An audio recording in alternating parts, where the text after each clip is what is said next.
आज Doubtnut app download करें। Doubtnut पर अपने सभी गणित, रसायन विज्ञान, भौतिक विज्ञान और जीव विज्ञान के डाउट्स का करो सफाया।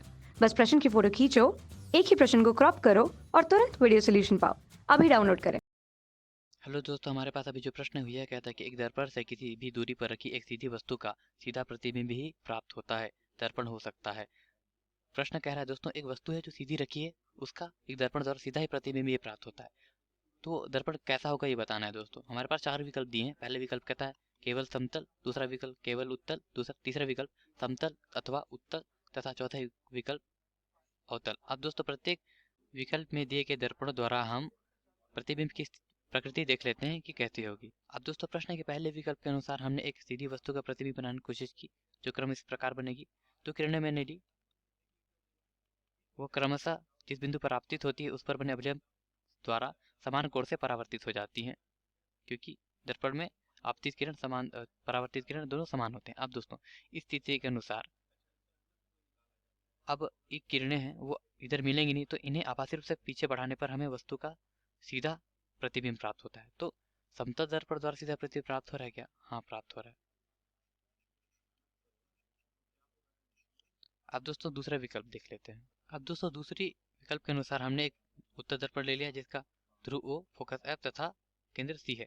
अब दोस्तों प्रत्येक स्थिति में अगर वस्तु का प्रतिबिंब हमें बनाना होगा तो परावर्तनीय पृष्ठ के सामने रखना पड़ेगा।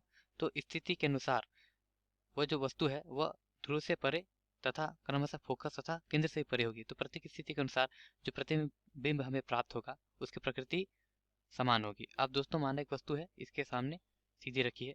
अब इसका प्रतिबिंब हमें किस प्रकार प्राप्त होगा देखते हैं। अब दोस्तों इस सीधी वस्तु का प्रतिबिंब हमने प्राप्त करने के लिए मैंने दो किरण ली, एक समांतर तथा दूसरा वक्रता केंद्र की दिशा में। समांतर किरणें फोकस से निकलती हुई प्रतीत होगी तथा वक्रता केंद्र की दिशा में जाने वाली जो किरण है वह उसी दिशा में लौट जाएगी। तो इन किरणों को आभासी रूप से हमें पीछे की ओर ले जाने पर हमें इसके कटान बिंदु पर इसका प्रतिबिंब प्राप्त होगा, जो कि सीधा है। अब दोस्तों सीधी वस्तु का उत्तल दर्पण द्वारा प्रत्येक स्थिति में सीधा प्रतिबिंब प्राप्त होगा। अब दोस्तों तीसरे विकल्प की ओर देख लेते हैं।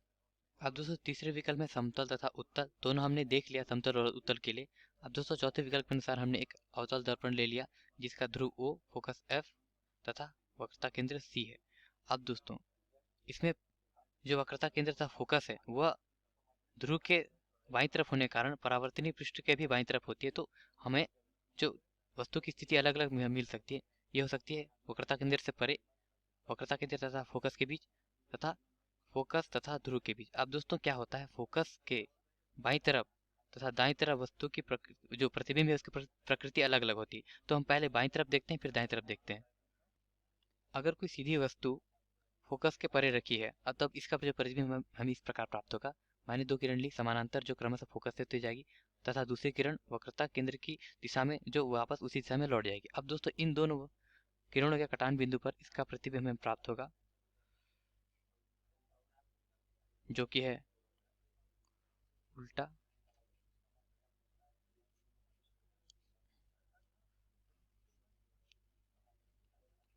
अब दोस्तों दूसरी स्थिति के बारे में देख लेते हैं जब वस्तु फोकस तथा ध्रुव के बीच में हो।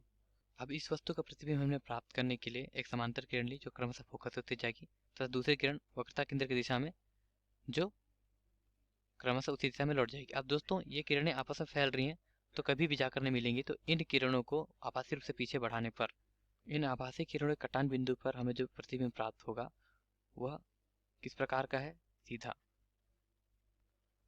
अर्थात दोस्तों अवतल दर्पण द्वारा उल्टा तथा सीधा दोनों प्रकार का प्रतिबिंब प्राप्त होता है।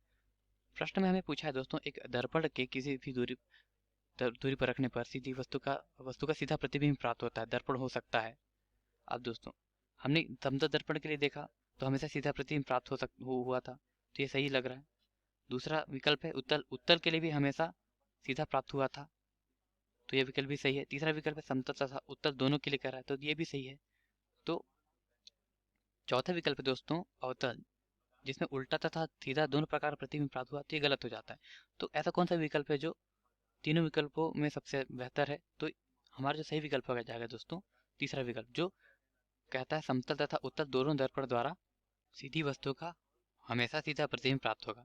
अर्थात हमारा उत्तर हो जाएगा दोस्तों, एक दर्पण से किसी भी दूरी पर रखी एक सीधी वस्तु का सीधा प्रतिबिंब ही प्राप्त होता है। तो दर्पण हो सकता है समतल अथवा उत्तल। धन्यवाद।